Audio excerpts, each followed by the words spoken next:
تمہیں تمہاری قوم نکال دے گی، جیسے کہ میں نے کہا ہے، اور زندہ رہتا حضرت صلی اللہ علیہ وسلم نے پوچھا کیا وہ مجھے نکال لیں گے؟ ورقہ نے کہا ہاں، جب بھی کوئی نبی اور رسول وہ پیغام لے کر آیا جسے آپ لے کر آئے ہیں تو اس کے ساتھ دشمنی کی گئی، اور اگر میں نے تمہارے وہ دن پا لیے تو میں تمہاری بھرپور مدد کروں گا۔ لیکن کچھ ہی دنوں بعد ورقہ کا انتقال ہو گیا اور وحی کا سلسلہ کٹ گیا۔ تو کچھ لوگ تو یہ بھی کہتے ہیں کہ ورقہ بن نوفل ہی وحی بنا کے دینے والے لوگوں میں شامل تھا، ٹھیک ہے۔ اور حضرت کو اس کی وجہ سے اتنا غم تھا کہ آپ نے کئی مرتبہ پہاڑ کی بلند چوٹی سے اپنے آپ کو گرا دینا چاہا۔ تو پہاڑ کی چوٹی سے اپنے آپ کو گرانے کا مطلب یہ ہے کہ رسول اللہ سوئسائڈ اٹیمپٹس کرنے لگ گئے تھے، ٹھیک ہے۔ تو رسول اللہ، اب ایک بات ہے کہ رسول اللہ کے بچے بھی تھے، رسول اللہ کی بیوی بھی تھی، مگر دکھ جو تھا وہ ورقہ بن نوفل کے مرنے کا تھا، اور اتنا تھا کہ رسول اللہ جو ہے وہ سوئسائڈ کرنے پہنچ گئے تھے۔ تو سمجھ لیں کہ رسول اللہ کا جو ڈاکٹر تھا وہ بیچارے کی ڈیتھ ہو گئی تھی، رسول اللہ بیچارے کافی پریشان تھے، ٹھیک ہے۔ لیکن جب بھی آپ کسی پہاڑ کی چوٹی پر چڑھے تاکہ اس پر سے اپنے آپ کو گرا دیں، تو جبرائیل آپ کے سامنے آ گئے اور کہا یا محمد آپ یقیناً اللہ کے رسول ہیں۔ اس سے حضرت کے صلی اللہ علیہ وسلم کے دل کو سکون ہوتا اور آپ واپس آ جاتے۔ لیکن جب وہی زیادہ دنوں تک رکی رہی تو آپ نے ایک مرتبہ اور ایسا ارادہ کیا، لیکن جب پہاڑ کی چوٹی پر چڑھے تو حضرت جبرائیل سامنے آ گئے اور یہی بات پھر گئی، ٹھیک ہے۔ تو حضرت ابن عباس رضی اللہ عنہ نے کہا سورہ الانعام میں لفظ فالق الاصباح سے مراد دن میں سورج کی روشنی اور رات میں چاند کی روشنی ہے، ٹھیک ہے جی۔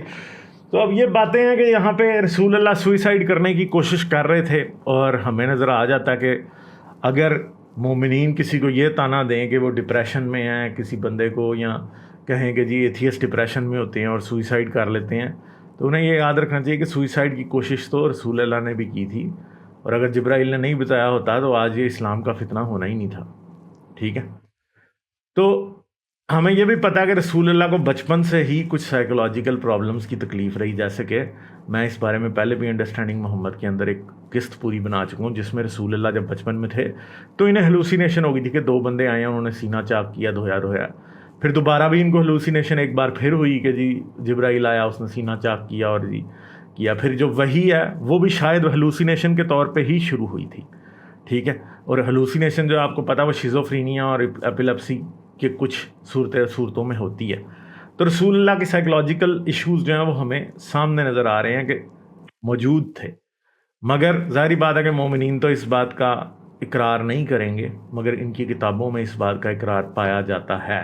اس پہ اب 100 قسم کی مینٹل جمناسٹک کریں گے، یہ ایسے تھا تو ایسے نہیں تھا، تو ایسے تھا تو ایسے نہیں تھا، مگر حقیقت یہی ہے کہ رسول اللہ ان کی کتابوں کے مطابق خودکشی کی کوشش کر رہے تھے، ٹھیک ہے۔ اب ڈپریشن تھا، نا امیدی تھی، کیا تھا کیا نہیں تھا، وہ یہ بتائیں گے۔ اگر میں آپ کو ایک بات بتا سکتا ہوں کہ رسول اللہ کے لیے بھی وہی پرابلم رہے کہ سمجھ نہیں آ رہی کہ اب کیا کرنا ہے کیا نہیں کرنا زندگی میں۔ شاید ڈپریشن کے مریض تھے، شاید ایپیلیپسی کا تو رسول اللہ کا پتہ لگتا کہ جب وہی آتی تھی کانوں میں گھنٹیاں بجنے لگ جاتی تھی، منہ سے تھوک نکلنے لگ جاتا تھا، حالت غیر ہو جاتی تھی۔ تو ایپیلیپسی کا جو ایشو ہے وہ تو اپنی جگہ پہ ہے، ٹھیک ہے۔